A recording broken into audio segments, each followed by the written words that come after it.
or do remua A B C D obey. And into America was no pay. How far with it? How far with it? So what you say? All right. Into me kasa mani nkwechiri. Maybe saw this simple question.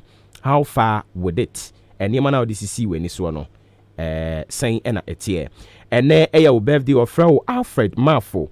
Alfred Marfo is a friend. Nyankopon onto nkwanem. Happy birthday to you. Obedinsia onso ne birthday. Ena Kena Hacks. Also, so your birthday. Yesterday was your birthday, belated birthday, and confirm Ata Ajiman Ebenezer or your former colleague teacher, Mark Wills. Also, so not end your birthday. Your belated birthday. Belated. Hey, drama back up. Drama back up and your birthday.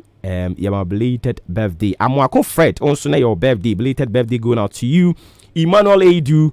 Akomia Asare Adonai Junior Jackson Stefan. Now also say your birthday. Tyron Mills. Nana Yauda Sebre anyone can kahuna yamamuna belated birthday. Yanko na yene Frank AJ money. Enko twetwe enko mo Frank otimin kan no pay mamo ache umpumbo kodie. Nyame adomo minya na onso e.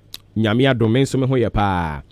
Bro nyeba akaka krabi na ye wuram afutu a wode madraba for yo minya medase anopai mi dikan tia hinkan informative nyina na enen ye hwe attitude anase ne ye bia ene driving enhia ne ye bia oda na dia as a driver ebe ma driving assistant no matter senior one kasa we suan driving na so twika ache ye nim se driving no ene akukudru ne nam confidence, but you make confidence. I was all drive ya winner akukudro. But the akukudro ne bro swa. A man we ye and yama bia and set all ye as a driver. And say no your friend overconfidence. Say o akukudra ye. But say akukudro no ebro swa. It's mima or driving a bata. Obu hard in the rare I send a car now watching him. Obu hard confidence on the car now watching him. If you are a Mitri Benz and I mean a micro Land Cruiser and a micro Sprinter. Inti our driving na ebi a car to be edi nanima. It's not could draw when ya bros inti maybe a car be crazy for any move back. Now fe overconfidence a man I wrong overtaking. Into when you are missing tema now fe the accident abba. Inti overconfidence no yemfa and drive it.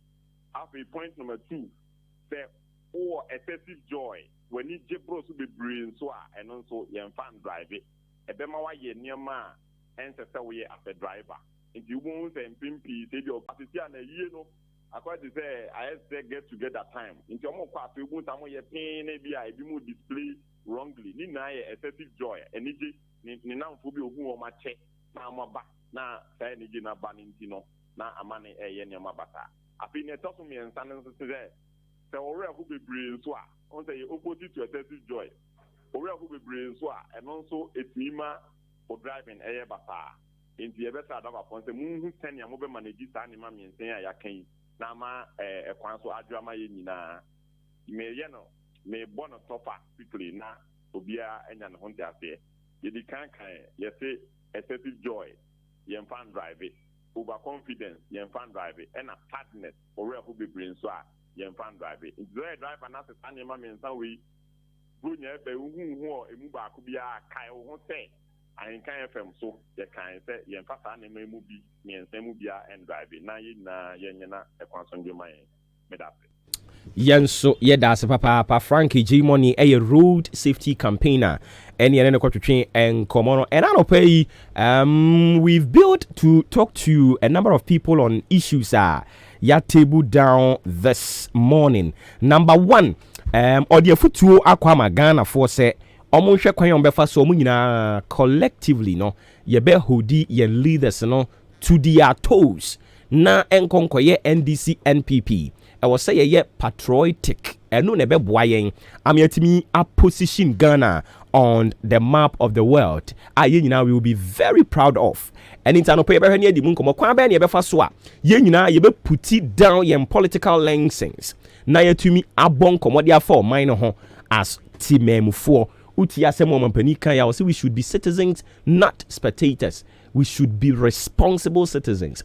Now say oh yeah responsible citizens so oh said yeah I was a wohwe na oh yeah nti na no pay behwe na edi nkomo afa ho san so na both MPP and DC almost so ye bom so bo so ma akuafo no pay behwe na ye di mu nkomo e di amamo and attitudinal change I be boa na ama o my Ghana so etimi akọ nanim anope ye be di ho nkomo very broad. Sisi youth group National Network of Youth Group Otu Ichampon Yira Otimi nka no pay mamo achen aba henkan FM so me also my chief na so my channel pay ompumbo ko de super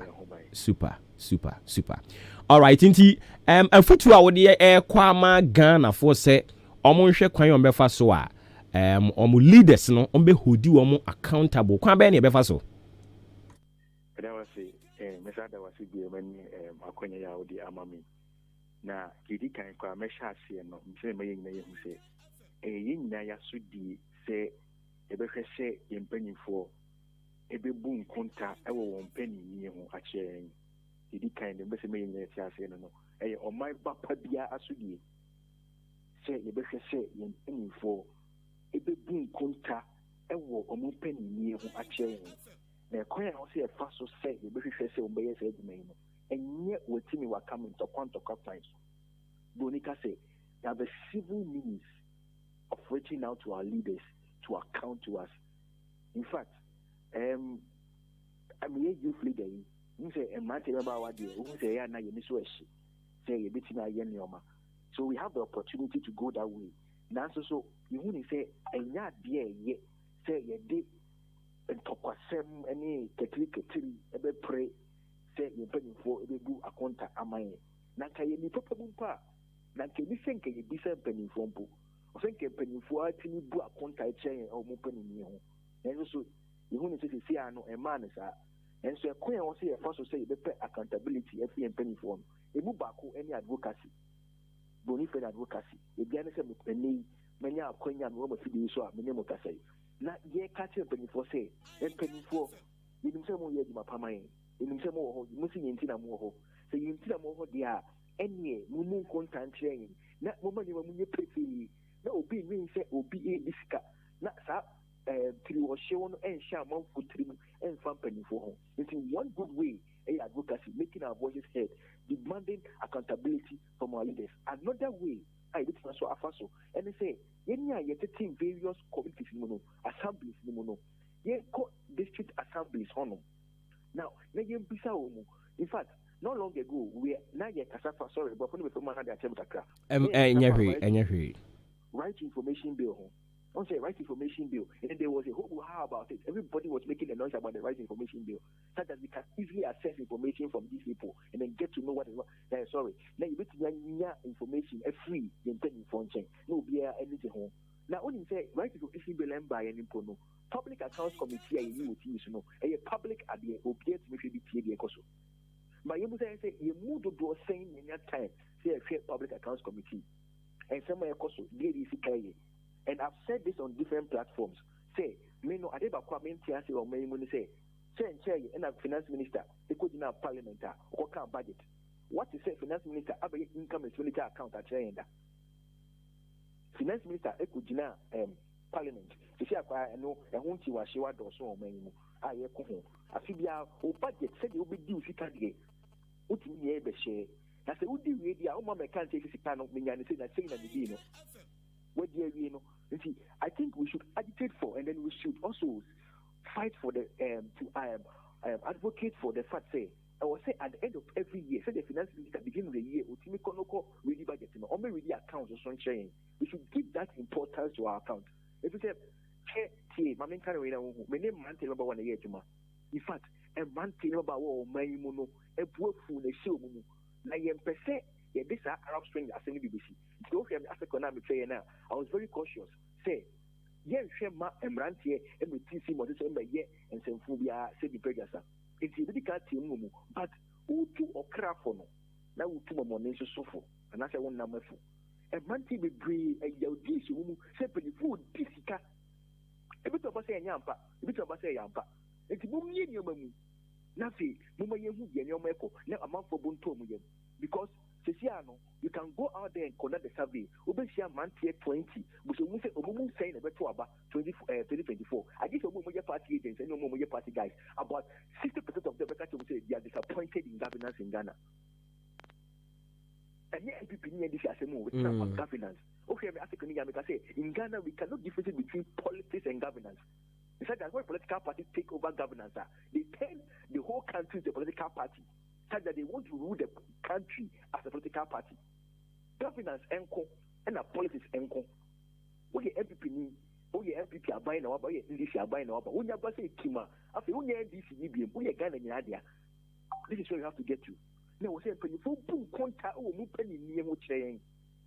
Ye pese me say me name matter number 1 a year Kima. Enti me no me ni America. National Network of Youth Groups. I'm a dan on I am the organizer woman. Also organizer they are always close to the grounds. They were grassroots. If I'm speaking from what the people are saying on the grounds. Say a your dish among for me, say penny food difficult. Hey, my analysis be matter number 1 kakra me no so muti say minister be ba na secretary ba na eba ben pay no mutika o mu say the parking on chairman number out of 40 and interview and 36 that you say they will say police be any woman but they will not even move aside o fa can go mu die ni o aje ba ma for tiri ni ye pese be do sa level no. Very good, very good. And Urizi, a very interesting part of it. Now all can about you to know so say you be too jinamwa fonia sign to a craft for maybe so me one for mebru bebre but on one am crana ko raise issues be a work can answer even the budget on one am for crana so chale mama ending common for budget no ho the way amu be yom ho amu show clearly say they are not interested in whatever that goes on here. And on woman I'm crying can politics I'm make say masa for politics in 20 China media yan kan abrabo mu nkomo e kwan be na e be fa so we will be able to win the heart of the youth and carry them along with enema be say because e be a say finance minister on far budget ni chiri mu yi mfa mayo so en mabuni aye come as me they are not interested. In the first place, the mechanic say, we discuss politics, not governance. Until you maybe politics, politics, say the whole country, but I believe in governance. Say, I dare your money, you are, see you do my but you know, you can't do away with that. I intertwine. There is a thin line when you are dealing with politics and when you're dealing with governance. Now, Mami Sim Kakrana say, don't say Satama MPP for Minister of Finance, budget. I heard on one media platform say MPP Junior Secretary was addressing issues in that, and I was so disappointed. I think I commented on that site say, well, what locus should he speak as a finance minister? That is it. And I'm saying because he's part or a part of cabinet. Into whatever goes on in there, or you're aware. So on your stick as MPP, regional, national organizer or national whatever, no, you don't come in. You don't have any locus in governance when it comes to the general governance. Even when or what the requisite knowledge about it. So you communicate as an individual or as a party, not as the nation, addressing issues. That is why we made a mistake. When party gurus are communicating, they communicate as if they are communicating for the nation. But they should communicate for their party, not the nation. You are a party guru. Stay there. Let the government structure speak for the government. Let the Ministry of Finance speak on budget issues. The ministry is there. There are individuals who are handling the ministry. So on the locals as members of the ministry, that is governance. You can be a politician. We don't have a problem with that. But when you assume the role of governance, forget about your politics and play the role for national development. That is all. Don't speak your politics into it. And you know about say MPP, NDC for 2016, NDC for that is not it. And that see comparison should be. We should throw it away. We should start comparing ourselves with America because you see we are on the same level because of technology. Don't know go before Russia, but we do Ghana. I think last week I went to Russia and look at how the youth in Russia are volunteering, working for. President Putin, go to Russia and see. Why? Because what they are doing there is governance. Most people are not interested in politics. Maybe politics are but because in our nation, the politicians, sorry to say, have stolen money and have amassed wealth. Okay, people want to associate with them. So I can give an example, but I'm on air. Some of this I can't share it. My own mates, who I completed 10 university with, I could speak. I was very good. After that time, I was a PRO of Gaza. So you could know that I was very good with words. People put me into some political parties, but I didn't want politics. Now, the wealth they have, I can't compare myself with them. So if you're out there, if you're somebody in my shoes, how will you see these people? Will you be interested in about it? Where, like you said, politics and governance have been intertwined to a level that we can't even disintegrate them. And then anything that you know, any issue will be because before no, I will be any mono. I say, yes, I point about them back in my canon. How by any cocoa or something. Yes, Besepa ni couldn't have my yet as in a Benyansa foam. Yes, and you know what? Me also not to cut you. Sorry for that. But yeah, Brenna was here, Hanson, you're managing your can you see any kakra. Yes, you're comparing Russia and other countries, you know. Yeah, Ghana, Hana, dear. It is not like that. Dear, you woman, no. Quaben, you better fast why you ben said you're walking. So we begin from stage 1, awareness creation, introducing governance to the youth. They started building the capacity of the people, training the mind. And so what we are doing at National Network of Youth Groups, we speak to the minds of people. Say, get interested in governance and not politics. Get interest in governance and not politics. It's who here in the post now. When I started to tease the mind, to psych the mind up to a level so that everybody would want to know what is next. This is free stage 1, where to set the whole platform, basically one platform within the youth association in your platform. After I'm ranting number 1 address Emra to say politics and governance in your pay. Yansha or mine ye you'll be an okay. The encouragement stream for us and I entry. Therefore, Yansha say what keeps us together as a nation is greater than that which separates us. And so no matter what, we should unite as one people and fight for a common cause. Great. So we say, I think we can move forward. So super. Let's speak to the mind of the people. Thank you. Great. Inti point one made. Yebe pause habibi ani yebe san babium. Okay. National Network of Youth Groups, all the regional networks, any presidents, any Obia, Naikachi Omuse, a Congress in the coming weeks.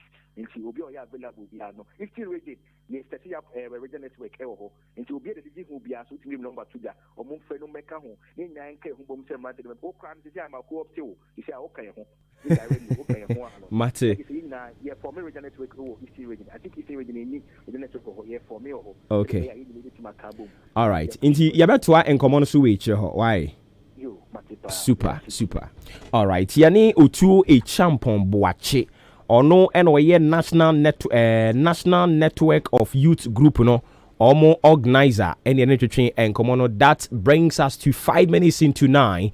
Still live on Ahinkai 93.3 FM. We will go for this breeder when we come back here. Twaso Eddie Amamo Ahinkai na wuti no. Enye Joy FM patrol. Ye kwa ba ye ba. Ye Twaso sisi ya Eddie Amamo. Ahinkai FM oya. Ahinkai 93.3 FM enya afi baako.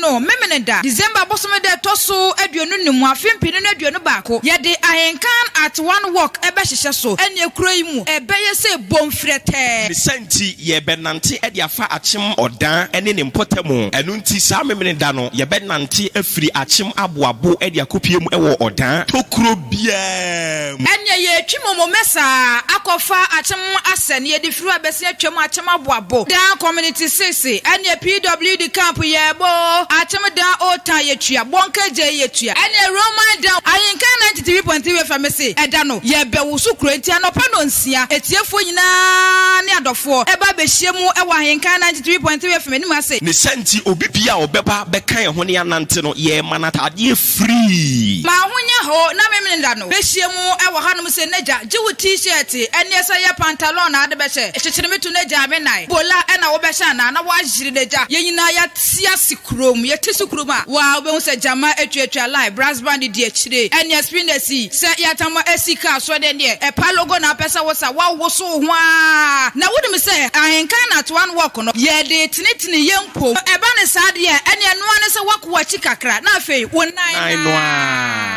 abofo bia buta yachi ene Moonlight Pub atem oda Oba Press Collection and cancer phones and accessories Nanes Palace ASN ya wo atem esubua Jam Transport and Trading Enterprise New York Cosmetics Able Mart Enterprise atem da pharmacy Emmanuel Brass Band achim achiase Enra home Mishia Madam for COVID tilapia no kita ade bi ye call I say to kopo remote mibisa no say your phone Wait, your phone. Brapa! Golden phones, your promotion at the Nyoma so abode.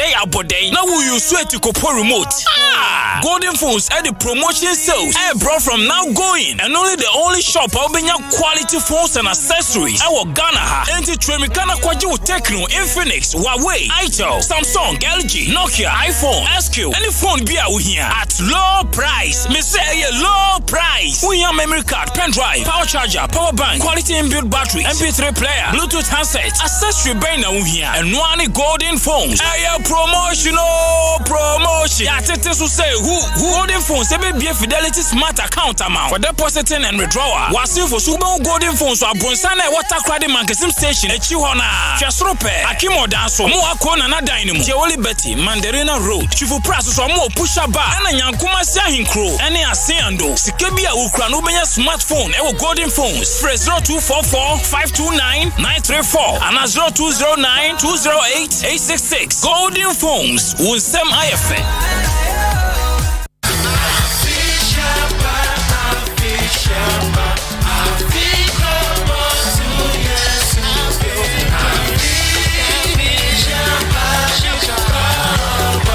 Ahenkai 93.3, the best in the East. Omanfo, Afini and Ahenkai FM, about Damemu. Enunti dia ube nyina ne se anopa wie numre efiti sabri kopi se bedi bronya ubekwaso etie Ahenkai 93.3 FM. Afinsha dayinti Ahenkai FM mpanimfo odi Ahenkai kwame yeboa kila bubonu ya bakope. The abozige man wase ekunafo mu wo hino enkuko nesu okunani bedi die ejanka bi bedi die enti otemenia ene na tisimwen Baby abati se Ahenkai bronya bofo na kwagina bia so yokunani nkra dia ubenya akoko anase mu na de akodi bronya Ahenkai FM say afi bronye okunani bi bedi pa enti wocheche nkoko bronya ye nya de ne kakra ye bedi mana ye fe Ahenkai Radio papa abozege 4 fa wo adwenkyere ne fabra ne yenkenkan fa ma hu se ebinimo de ensa no dwuma de usua eye eboa wo pa emo obi nsisiw kra catering any hospitality management fashion and designing bead making and floral decoration hairdressing and cosmetology general electricals woodworks and building and constructions and our person will be core subjects so mathematics integrated science English language social studies and entrepreneurship skills nina yechire bi ewo Vision Vocational Training Institute mama encoding komo we mra me ba na fe me form number any baby omo wo no entudwa ema onana kwasi sian eye nkoso hene ewo eye domia bra eno no wo anwomaso ena no Farmers Day ya yidi yi okọ ono ne potem ho no mo a ono onya district best farmer yere ne kwatwetwe enkomo kakra odin semi atudwa e dia fa NPP any NDC aban ahodo no ho wo mo abra ba wo mo bo e de efa akuafo ho nana ote yenka anopa yi ya mo achia mo akwaba de abahenka na FM so yo meje mo so edamase umpum boko de boko minye collection yi okay ko anim ye medini ye nana kwaku sian enye apesi nana kwaku sian ye da se okay ene na to so mienu award no so ye national second national best farmer 2004 hey kafara my two positions so I don't easy yo me da wase me gidi ye se e no pressure de mote no na mo nyina mo ne me be ya agin se Ghana ye si ekiba ene agriculture na efu adwuma nanso die mi hu ni se ye efu afo e wo man mu han no ye na ye efu afo nyame na ye efu afo e ma ye Ghana fo asase di die na ye wo na nyame na ye efu afo efu se MPP o NDC aban aba fro ni die e wo ho dia ye nhyɛ danye hyɛ ye papa dia ye si ekuafo ye na ye so Ghana mu ntino ekuadwuma na nhyehyɛ ye ni tensio taade na hu se aduani aba bibi so ensio anta afo nyina sɛ nya buro unya hwe na tensio toso no nyame ya adom to ye nsupa gu so na afo ni ye ya eba nso a nifa na ye defa ya bia e de fa na pro se si am ne wo kan body e koka body entokwa e de bebo body krona so e beduru ba bi no na be kono na ba akofra no o to betin se be se 5 abra ye nti ni ye nhihye ya ye di no ma si e bebo aye tomato si ba e pro body e be pro ye friend se anka be pro mango ye bibia pro afuku etuma mu no ma epro no edoso senya yedi enti me sra man se omo hwe no yen hye papanto bi se eno ma epro bebrebe no senkanya de epro ene ye na senki nya ba bia adekura dan di si ewu ye wo ba bia dada yensa enka emma akuafo ye nsu mebre bi se de epro no nyina na yesika enke beba akuafo beba ye botom lenso epro esan se aban Ghana aban ye om na meku afo sika me de ye enwuma nti no eno ma no pro enye wo masem na senke ya aban sika na nka epro eno ma no pro a kombeti committee se yan hwehwa de frontier ekuafo nu omu sika na ye di mo omu nti a ese eno ma ese no ma kwan afa so a ombebo ye ho ban enso so omu de entisa ye mpain for da bia wo de anoka ye we amamu ebe esi amakuafo ebe esi ebe ya obobeye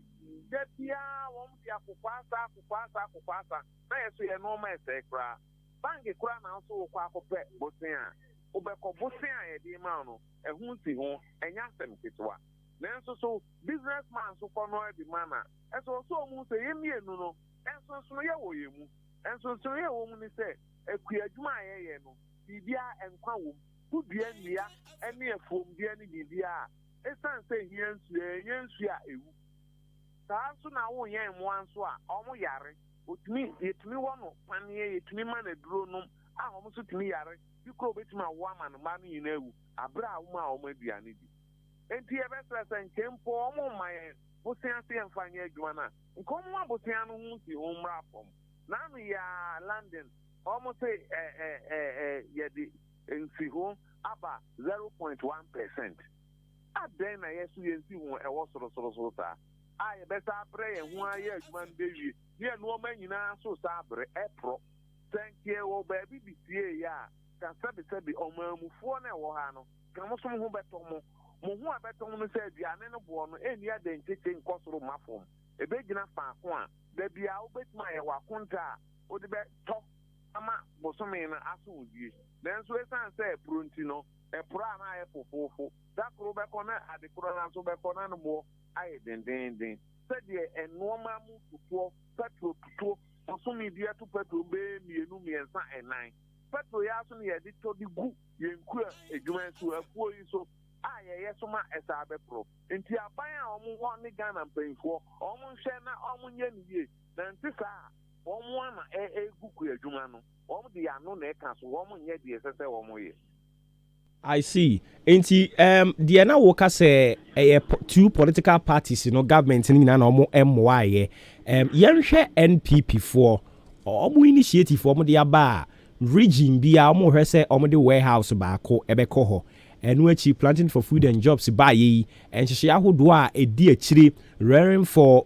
food and export to say money a whole lot wo hwɛ enhyehyɛ ahodo bebre a both MPP and DC omode aba no a na o ka sɛ omumienu nyina o ma fili farmers a na apɛ sɛ o kyerɛ mu sɛn me pɛsɛ me kyerɛ mu ne sɛ enhyehyɛ na ye di ano aka no wo ba fom anya enu na ɛwɔ hɔ enkosa amfa ma afiafo ebi ne deɛ wɔ he me krata so ye kan say ye sa ye friend saying no enfie say ni yesi one district one factory no ye fu enfie present na ye no man na sa bre na pro no hifa na na eko omo kan aban hye no san ko omo ya nke ye pa ke be bu akuafo nenso se be ya ebe ba ma akuafo yetumi enya na ye dia se ye no eno ne asem no ye betime dua se ye dua na se ba se si ame no ka se ye dua na sa bebu so a ni e de fa uni be dia wo de fa uni be dia pra na be pro so ni nyina so e pro no enne youth ye se youth nko ye ku adwuma youth na o mu nko ku adwuma no se bi bebre mo fra am so na nanum akuafo youth no de dodo na for school enti what na se fa paper ne pen no asese aka say me kodo one nika be bo me ka say we be ba meton ni say ape wo hwe se de obeton no na o hu say anra akoye mi say ana MC a ko ape be bi foforo na wafa ye memu uyi nkoko free wa enu ni enim say koko ye ton kilo ye ton 64 kilos ye ton ni say uyi enu free ma adekra dan ya eto a edi kogumu ni ene de ene nhyehyɛ eda ho na de ebie mo nkyerɛ na de ba akota yesi ha na kuafo no ma we ye to na ye to pound ana ye to kilo ye to ni say mo de de obetina kyerɛ mi bie no on kyerɛ mi bi ma mi ntie enti de ohunu sɛ o ma no keka ne ya o mo de ka won no na o mo de ka abasa yenim sɛ NDC me ba o ma me build me point no na wi ara nka wa finish ne preko yenim sɛ NDC 4 time fertilizer crampo no no omo nton no omo de ma free no no nye some of incentives boa makuayo no ekonanim oka sa ayi edu ha enuro ni enoma yesi mema ye nton ye mfa makuafo no so ye through farmer partner so kwa kopa na se ukona ya ma waduro se wafuo ye be 20 acres na ye ma unipa mienu ya ma waduro one bottle se munkoche na munfa ngum afuo so a what did ni se ye me tafo eno ma ne dia ye fuo na ye o se ye no na ye no what did no a obi abeka se ye chema ye na so wo be pa ko him no na nkata edi wa entumi ye bibia na so se ye se ye kuafo etumi ye me ye no ese so omutumi eso muye na entimi nye yema omaimu nu nyina na ye ho ntoye bisa de na say ya obi abenya biadi I see so bebe akuafo botom I see mami miss out this final question yam fan komo no ensi ebi no mo enso so e wo gidie se mo be pre sa farmers wo mo abaso body dwumadie no a problem se wo ho no mo ntanka munya wi ansa na mo hunu problem se wo ho no mo aba beka adentia masa me dia nya me man kwan kopre adwuma na me ye no anke ba ne sen e na aban wa bo ma basu ni se me na me ye second national best farmer ku adwuma no me nya ye me koso a me bie mi mfuo mu a me guso a me ye enso so no planting for food and job no obi akura na me busam say yen ko busa brand ye ana opanyin ya wenya award pen na yen hwasa de ne dwuma de sisie ne enfa anye ebe du ba bi no ye betu din no ye na ba bi ano ma ne be kwa akodi ekura no na enye kuani ho na ekokodi ye enti yen hwehwe ya ye de ye no ma no enye I see all right mejiri sa won sama wo cheche memu ada ho enti both MPP ni NDC for nyina omo ate and said ya wo ka no se sa na etie e wo fam a yen so eye kuafo ne Ghana fo ne yeso so yenim anopa yi ma ye nyina we so ne na wase wo bre no wadaje yo meso medama enti yene nkoso hene edema omanfo e wo domina domia bra anwoma so Kane no na oye second national best farmer. And yene no ekobo enkomo no yewura nana kwaku siawo yeda se opani anopai ene obre. Before I be ko sa nkomo twetwe no so na me ne ugusu a yedi vision ho nkomo kakra. Vision no me aka kire wo se dwuma omudi wo mo ho. Omo kire catering and hospitality management, fashion and designing, bead making, leather works, wedding and floral decoration, hairdressing and cosmetology, general electricals, woodworks, building and constructions. Course subjects and so course subjects rather mathematics, integrated science, English language, social studies, entrepreneurship skills. Nina omuchiri bi ewo mo akache ho no mo.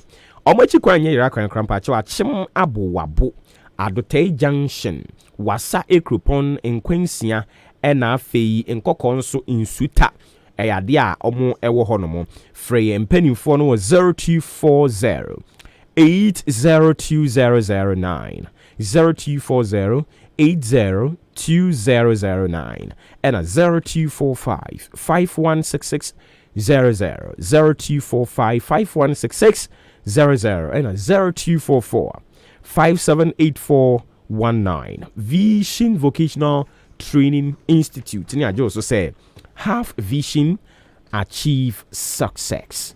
Young Konyan Yura Evans Bedu Buampong and Komo Vice President Edema Institute for Liberty and Policy Innovation. Yura what you can pay Mamu Achiam Wakaba Hinkan FM so. Umpumo kodie. Yesu adom na mo so e. Nyame adom yenso ye ho ye papa na attitude na change ya o ka se ye nyina ye nyamfa nkuntia katahyehe proye ne kankan ye kofa ne he. Many of that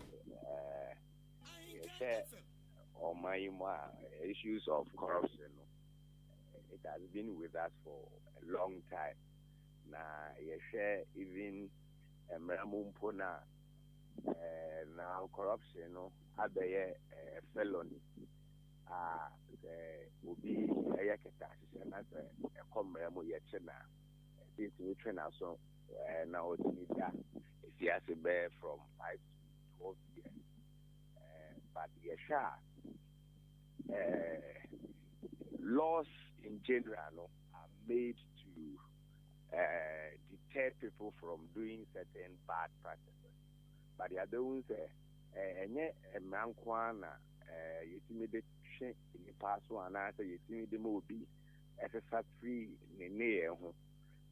the issue of corruption in Ghana, no, you say the causes are so many, so many factors. I acquire multifaceted, some kind of syndrome there about or my enemy. You know, the best way to combat it, you know, is number one, Yankasa, the attitude. OSHA 2019 report, Ghana Integrity Initiative, GII, the subsidiary of Transparency International, at the Barbondia, Afidiano, Omano, Eluzi, $3 billion United States dollars as a result of corruption. Now, you then the other say, who are the corrupt practices? One, politicians are there. Number two, the civil servants they form the majority of the population. They are also part of the corruption because they are in the ministries, they are in the government agencies, year in, year out, and every 4 years, there's a change of regime or there's a change of minister. It takes in Ghana, we know that it takes about a maximum of 2 years for some ministers to even know the ministries very well, how things are done. But these public servants are there. They are duping the state. They are being corrupt. Even during President Kufuor time, Honorable Obuoba Amwa,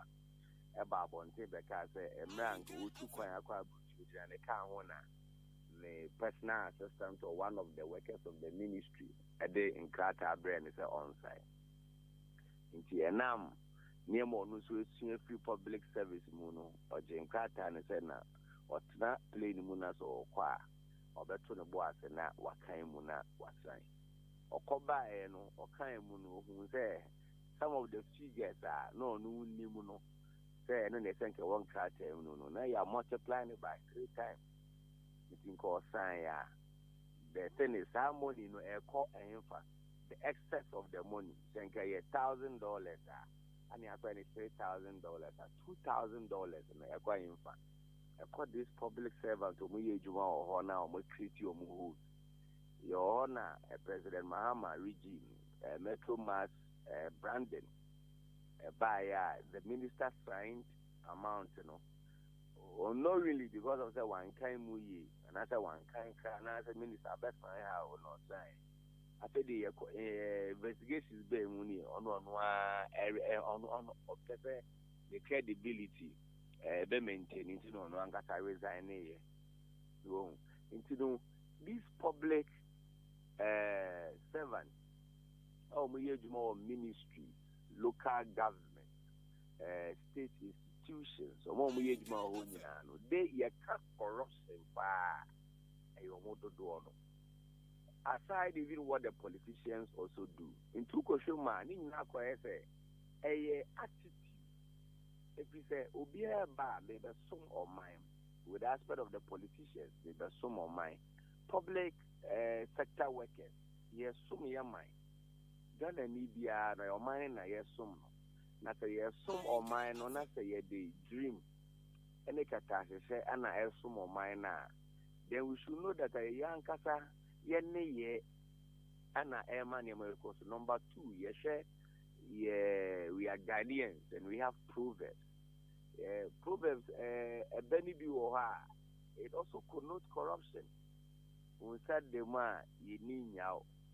The Wabuamana Potafen, Udibia, and Seshe. Some of these proverbs will be able to do in the Juma. Some of these proverbs, no, and so Abuama corruption, a norm about the Nema, so it is attitudinal. Until the time I have been said, we are fighting for the cause of the nation. Ye Juma ye bri ye mojeni.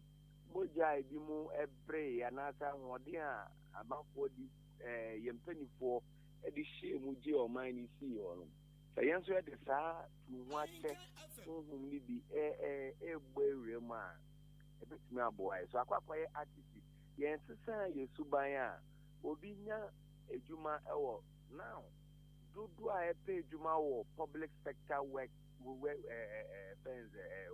works ni mu no people na corruption because how they meaning say me call I'll get more look most of the state institutions obi ye juma o ha o ti catch emphatically say NSA ABI say bibi to no kanasa wan kwa juma or say e me ya pata man kwa juma ade o ka me call yan ka at least and ka week ni de week ni so na ka ska menya ne be free yin fa enye de aban tia no amanfo eba ho enu mba be ye adwuma no tips ye de be momo ene kwan bi o mafa so the values ya toto ne ma so no enu an ha ye o say the issue of port emra president Kufo eba ben mu no hu say port no e ho ye major part yetimi accrue revenue for the development of the nation oba ye na ye ni system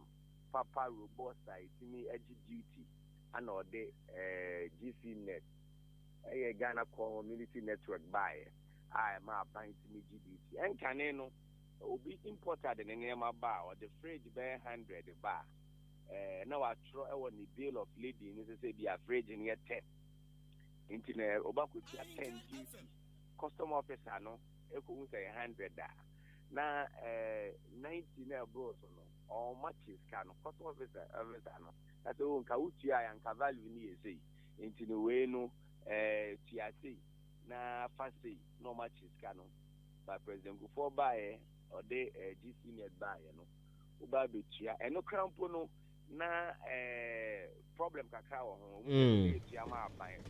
okay, I see. Kwado abamba ya ode pipale so buy no so ebo na be yen via or mindika and yen dream nema ebeboa yen. I see.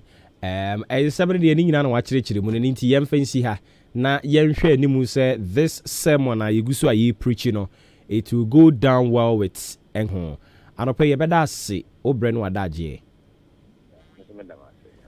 nyame enka wonso ho pa Yira Evans Bedu Boampon ena yede ne kwotwetwe enkomo no ye Vice President Dema Institute for Liberty and Policy Innovation and yede ne kwotwetwe enkomo no ni nyina efa kwan ye befa so a I have said it here before, say Ghana before I betimi akoyen animu no, we need attitudinal change to serve as a catalyst for us to have a responsible nation building. Any progress we need this attitudinal change. Adwuma baby a wo ho edo akɔhye say ya sorry mu say yeah baby a I was say o ka kire wo ho say ansana memfiri hanko no I was say mitimi ma me ho kwan ma change, positive change bi de ba. So what I say I was say minya positive change bi wo baby a me wo no na dachi mini wo no mo ya bomidin pa. Do you get it? Yes, so some panya 20 bedin. Na oba na be boa da bridwo nkokwa asa adwuma de bia be bo tiri so. All right. Enti yentwa so emfa ema na nyankopon ya adom a ye de enwanyen adesua hyehyɛ so. Ena no ena empanifo kwa asetena ye hwe course ene nkrofo ensem omo kan plead sa omo de ba ye yesrem mu date ne de ben dodo ye person ke ye baby nanso mu date no ase ben mo hwe na munye bibi mfamfa ho empanifo ate ene omo ye bibi di afa ho ene nti date ya earlier ye announce ye say nka ye de be ye enwanyen adesua no empanifo atie de ne mo kana ma omo sesa no, and as we speak, you know, ye e de call January 8 nti bosumi ye we ye animu no ne de to so nwotwe ena nwanyen adesua entete no ye de ebe hyehyɛ so nti utie mi a akwanya ne da so wo ho empa ho akwanya no da so wo ho na minum ye do de ye nyina ye nima mfaso a enwanyen ewo so enye me na me be kasa mama no mu ntasu asa unim dada nti ye tonsa de afrɛ mo a mo ani gye ho sɛ mo besua nwanyen no sa akwanya no enie momra me sua nwanyen no na emoa yen papa pa na ne etie nie forms ne 50 Ghana cedis opani na obekire mo no odi kan kosua ye ono no kosua no sika otua ye nye sika keto abata oba no se no wo mu se makotua sika kese dia kosua na no nkire se me nso me beboa me manfo no sika metua no mo so metua bi enti me te so dia ma wo mo omo mefa forms ne 50 Ghana cedis na ye nkyerem se de enye nwa na somra mfaso mfa ma odaache wo ya brewa wo ya kwakora wo ya kwada wo ya panyin emfa ho ne se wo ya graduate wo ya den wo betibia besua nwanyen abraba ye ebo no se ye nyina ne ye pe na ye nya anka babia wo no kanya ho na awo so ati ase enti ye tunsa e de afrem 50 Ghana cedis wo ba hinka na fem a wo so wo pen nwanyen forms ni bi na watimi afa 0244 878763 0244878763 eno number abefre na enwanyen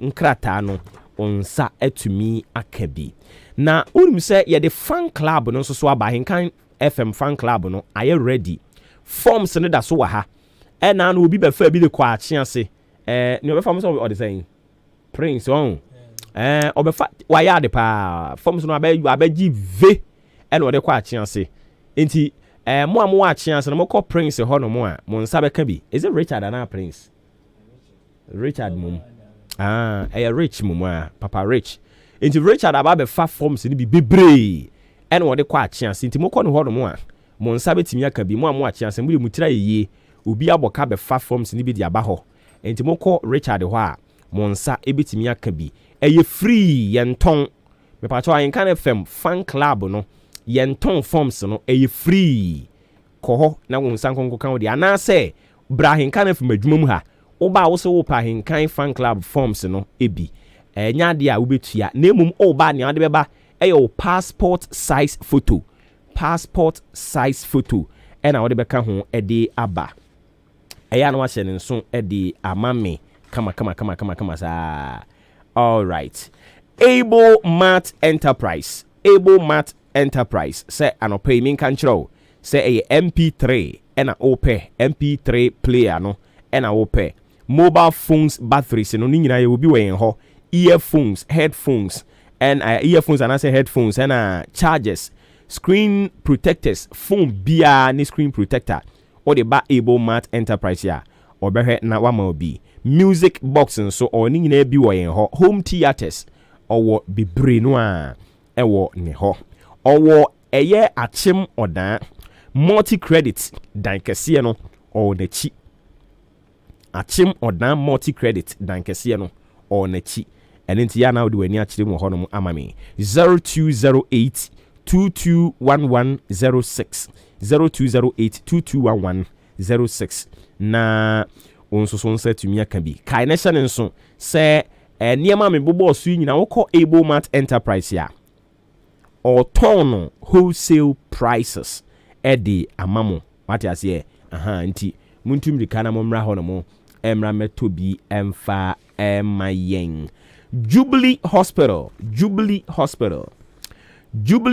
say men kan kire wo anopai omo de gynecologist edi aba gynecologist ye ka say gynecologist ya omo no omo eta hwehwehwehwe ma se obetumi awo so ontimi ntu ontimi nwo ne sexual weakness ontimi mu adwuma wo mpam ene a whole lot of issues no nti ma ne mema momfuma ni nkyirem ewo Jubilee Hospital sanse omo de gynecologist e de aba empotama baby bi ni ha se ubenya doctor ma ho patin no ta hwe sa gynecologist nti na mpesa me koye you know edeo gynecologist for no obadwuma na ede tutu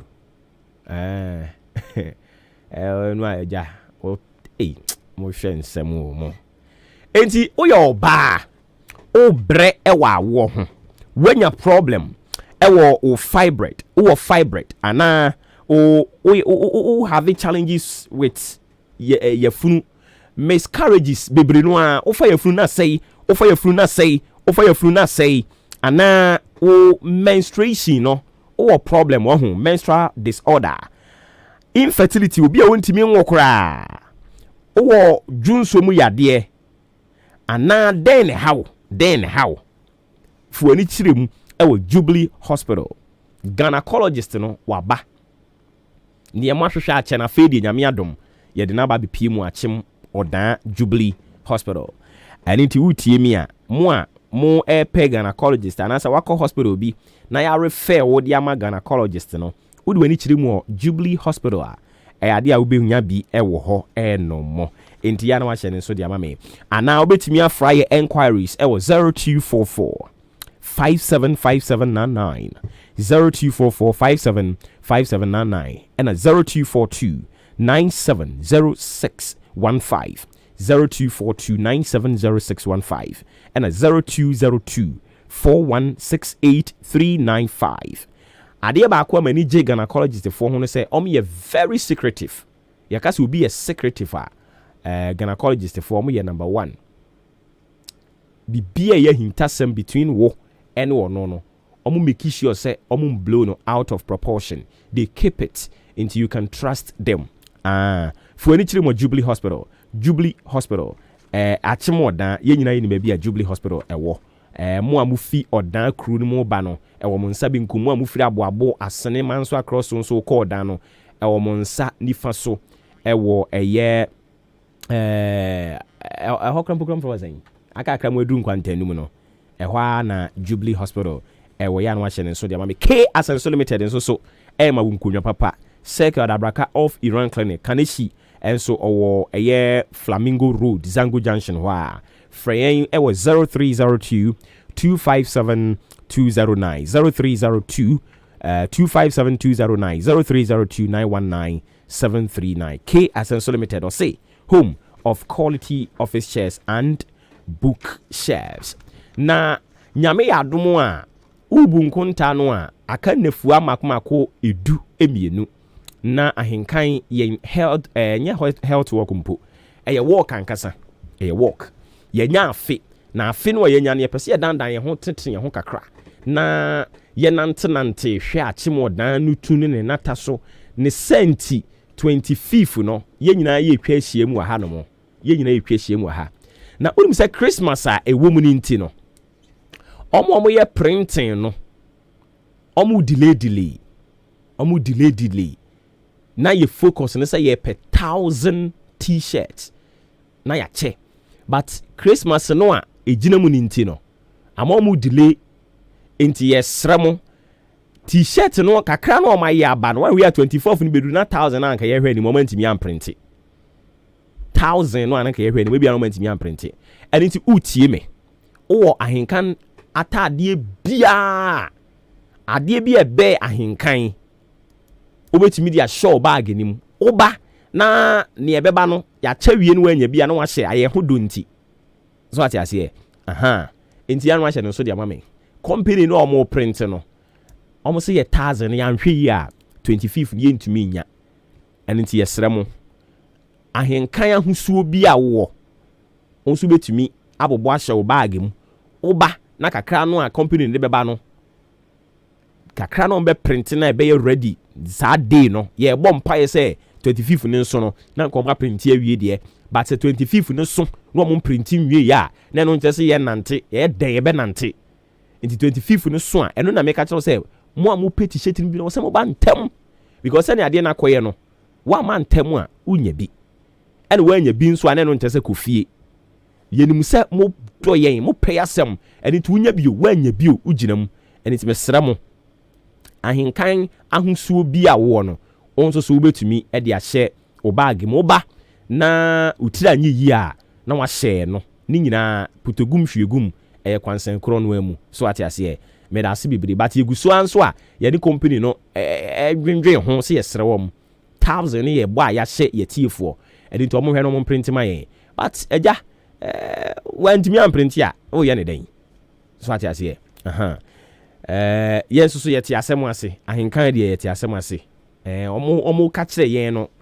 nke ya dey disappointed kakras oh masa yes ye per 1000 je ne na mo kan de but omo tichiri mu kire yen no enti ase no ase enti ase o mu kakra enti ase o mu kakra enioma omo ye no nye ne maketo a abegu ho no mu se de mo ankasa mu nim ye bedi bronya sei no a ya ase de ho nioma esi etie nti ya no acha ne so dia mama we ya make say Mr. Obin say wo kone ho a enema wagye atetare so wo ho no mo no omo obi twe omo ntro doson ohun se wo ba no akotam say di wo twitwa no Mr. Obin mo skills ne yenim ni nyina o ya busuafo nso pomade ni bi ntie nim ye nya okay o dia bla bla bla bla no ache da ko yi material no fabric no wanimu ha na wase de twitwa tra aso opom onto betwen ana onum so ntwen untimi ntwen experience ni ni nyina ai onya hu se wo ba no akotam de aba na watwitwa ne tre no wabisa se wo betwen ana onum so untimi ntwen wo sorry ya na wasan abobo no de akwhye na so utiri so hey tailor for anyways enti asam no ne etie no yegusu anso a ye hwe animu say yensa beka 1000 no but say ebre ne so no mo printing wie ya ahenkan taade bi a wo mpacho won so betumi ahye aba na momu a mo ho beye ha mo beba no de omde beba no ye beche nti ya no ahye ne so e de amame radio papa abozege thank you oya companies ni bibiri edi kan aba oma beso ya sene nti yawo Moonlight Pub oma beso ya sene nyame nhira omo papa Oba Pairs Collections abeso ya sene in Cancer Phones Nanes Palace ASG omo ewo esuboa Jam Transport and Trading Enterprise, New York Cosmetics, Able Mart Enterprise, Odan Pharmacy, Emmanuel Brass Band. Omo ewo achiase. Enti saa Emmanuel Brass Band you know. Omo no mu be dim na ten pam pam. Sada no enye fedi agro. Car no aye ready. Yes some machines no di guso saa. Brass Band de yen fa ntena car so. Yen ne mumumefo no. Ni etwi banka kra saa. Enti ya na ma hye so de amame. Nyankopon ya adoma 25th o kan free na aka 12 days. Na wa hye so kama pa. And inti wutie mo ya company unya meduru ha. Fresh 0244 878763 0244 878763. Mon fresh sa number no na yen kambom na ye wugidie se yemwie no. Nyankopon be mo enya mfaso a wankasa obehu se you odo ho bebo ahenka na FM no nya de a wokotokro aka eso sanse ye yasorobo a Nyankopon nhira mo amode ba ne mo afi na mo beba nyina nyame o nhira mo kama me ba to afi bra so me ba wonso ho na mo soso mo de mo adwen kire da beto adwumedie ne so yemfo ni agro mo ya awe nti bra so ye ba mo ho na mo nso ma ye kama e de amayen. Fellow citizens, I ask you to be citizens, not spectators, citizens, not subjects, responsible citizens, building your communities and our nation. Let us work until the work is done. Nyankopon ya adoma ye hwe ni mu se parliament e be call recess somewhere Friday. But budget no e da so konkon ho ye nte ho hwe. Nti omo be sori akọ omo mpaase anase sen e na etie. Ebranding krabia ena ebekire yegusunso a ye follow no closely ye de ebesi wo hobia nso e de bema mo we say wow what a radio Obuoba nyame onhyira wo pa wo eni wo crew no ye frɛ me asenefo nyina anim ba akopɛ achim asene adade ase ena me de message efri eba ye sanso na we say ayenkan abusuafo me mamu nyina afihia pa afenko meto mu nyina biom asomdwe mu yeda ase wonso afenko emeto wo se awurade mayen kwatenten ani sika asomdwe ani nyansa yeda ase ne mpaibo a wabo amayan no peyi ye frame ye bo asamo me di free eye achim kokobin me pa cho din ene bia akase free ima me pa cho intio ni ma bi mo so ye ku mo no a ye memori ade wa ase ana ese ye fra bona e dia tumuni e dia na ekoso ba so ne tese ala mo luwa o pe na ma se asam na wode nam no nkemu ode pa ba wa homa ne ye twitwitwi minim so betimi a position no hu yi a onabo oluwa wa ye den ba so obey check na dia se face background or be am so play test ana think as so seven years man abi think as so ni jamana dia is mana ye be for na an from mo fa de mai ya ko wa asi ya ko so asi aye tinament me so smart one ya mani oh allergy yate ye be tu ho na mo why ye da si bibre me pa chon so betumi abamu bi na ensam no yabroburu bibre no aso ne basically na ye din komodia fa ekwan ye be fa so yenyi politics ni nsi nchen ne mo ama Ghana enko nanim kwan be ne be fa so me pa chon udin ene be bia okase free kase so ne from na yera na ahintio owen yankopon samu ekwan be fa so ye free ho an ke bi ka dwen Ghana ho first ye dwen Ghana ho first dia ene ye time yi politics no afi ya dwen yes ye ni kan ye Ghana ho ne dwen ye ho ni pa ya mekodi na chi obeboa mi sei oblem wa no nsumi nua so bia ene yintimi enyi mfiro nti eno na ye national best farmer ene wakakuafo ho asem tina meka we okay na eno obi ka sem bi tem say na asma no den ene mebu amofa nka muntimi nka adan a o se papa na o di best farmer am you know wo den Chembo district na Cristiano Ronaldo betimi abaji be yi Africa best ma yi ana am sim le minim Nia Owini district best farmer. Ewo asene manso across no mo che se ofiri he. Ana na fuo wen. Na fuo no na manfo nim jam sencheche mu nkoye. Nti sa no de wo se mu bisam. Yesi ate abisanso ne agro no. Ntumi ente ne nkrofo kana nso nka bi. Nti no no wan ye ko bisa no Obuoba. Omo si ase de okofa ayi ofre ahwede ba afi na ede nwanse na ba. Nti omo ekeka no mo te ne he. Akoya chinji a omo de yase omo chese ni bibi akọwanchi omo ni lo dani mfuo nti omo nhunu ye na so de be ya national best farmer next time omo ya ebetimi aye successful nti na ama amanfo nso aye isa no sa nti asema ko nyanti ase yi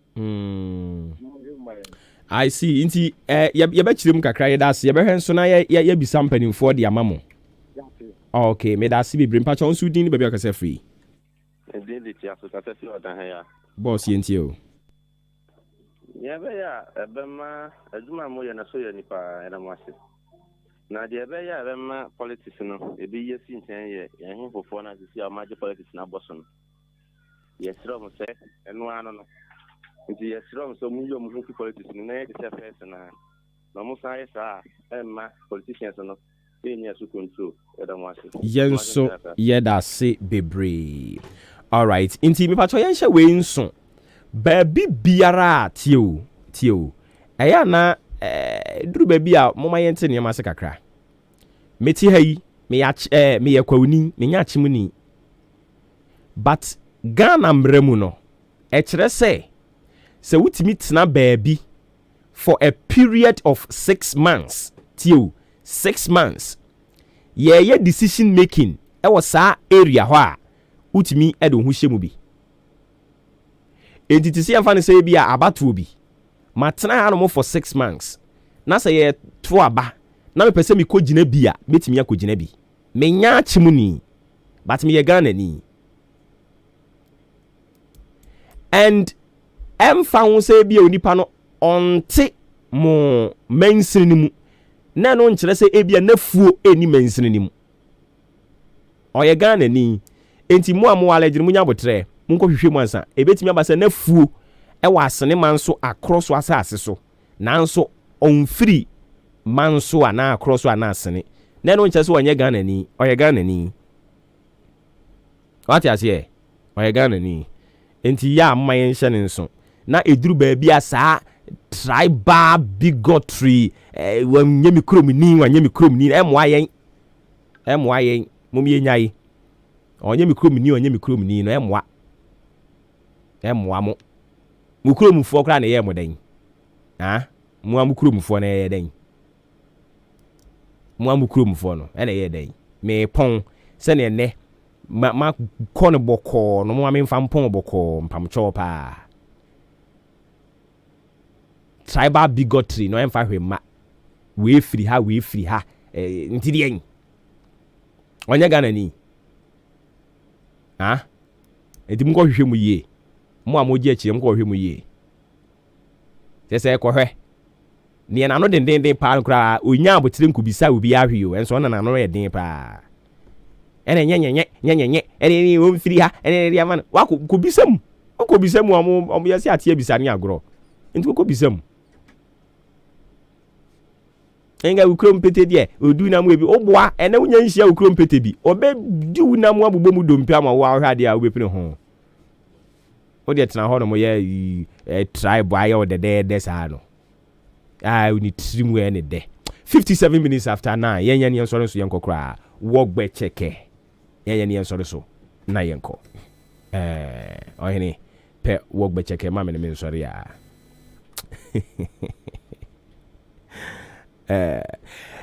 Enra mpo Friday no cabinet meeting ekoso omampani Kufuado was stating categorically edi akere ne ministers, not only the ministers, appointees ni nyina or say o ambition to become president here is either you quit now, you go focus on that your ambition.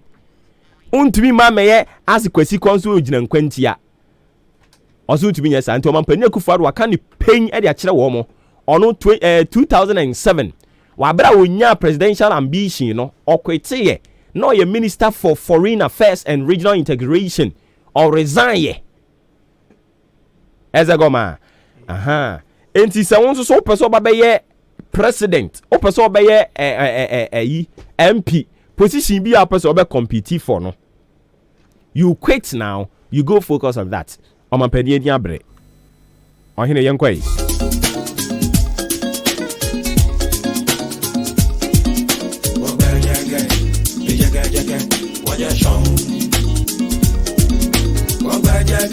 enti omo ye board members omo ye board chairman eni na eken kan horo mo nso wa ye song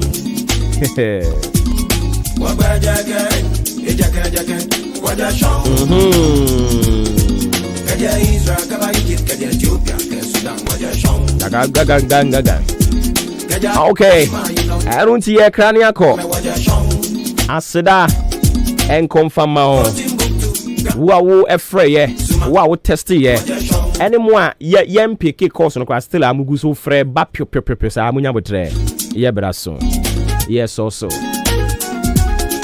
yem fasida en koma the lead producer solid guy by all standard adwempa hini Kofi Mensah the able producer our sister eye Kobe K Kwame Asante de ko Facebook and YouTube ninyina mu no odi ahenkan Kwame Yeboa enso toje or to ban as executive producer menso ami bedi media no chia me de ma na me da so edi ho chia me didin Obuoba Ofori Amanfo yes also na ye de ene kase ebo mo de bra oni nyina ya ebedi mu akotene o de bra o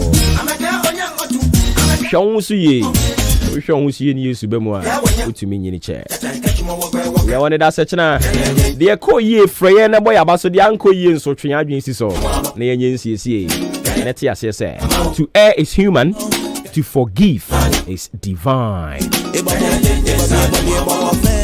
Yeah, that was so. Makramu.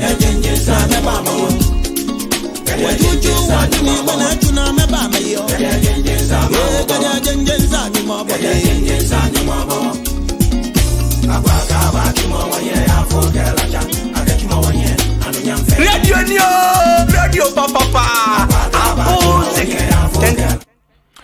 Ghana de sima mema munyina mo achibiem amakwa ba edeba ahenka 93.3 FM so.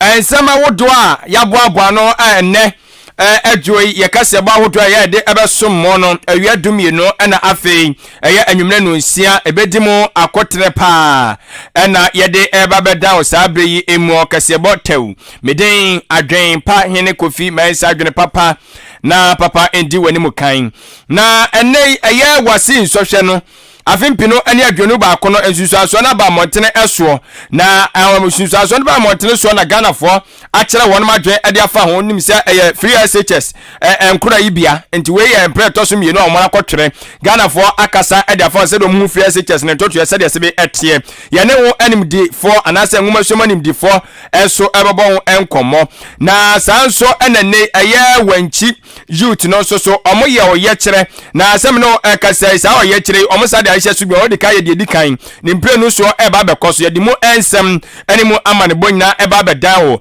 New Patriotic Party MPP osukokroko amanyoko no so de atodwa kire mu se wonemo ekuo ni mu ehyehyeye enhyiamudi awodo ye omudidi ni nyina no ade so ma suspend ni nyina so mo de tabo de atoso ekosi se wonemo enso kwako hyiamu asatemantemu aye delegate conference no enso awie enti ene untimi koye campaign sembia ne ade bia ne nyina no mo kyese omo atwe ade asensen kakra na sanso so na apolisifoɔ eso dia to dwan ekire mu se adrobafo a mo so momfa eye hyehyeye enya adwuma mo de mai ma adwesem be bu mmara so no ene maso be ye pa maso ebe ye papa mu nsem enso so ye de mo enchemu nya ba bedan wo na sanso na akopie mu ewo entia mo hotel wo kire se abofra wadi emfinhia dubaako esem no kasenso yade se wanya ka kwanhia a chese wato nanam enso ewo nsia do no enam so bi ama ye ne awofo bi mo mpanyfo no bi ma bon komo sanse wanya de dikan ebi de ka akoso asantemantamu na chese nkora no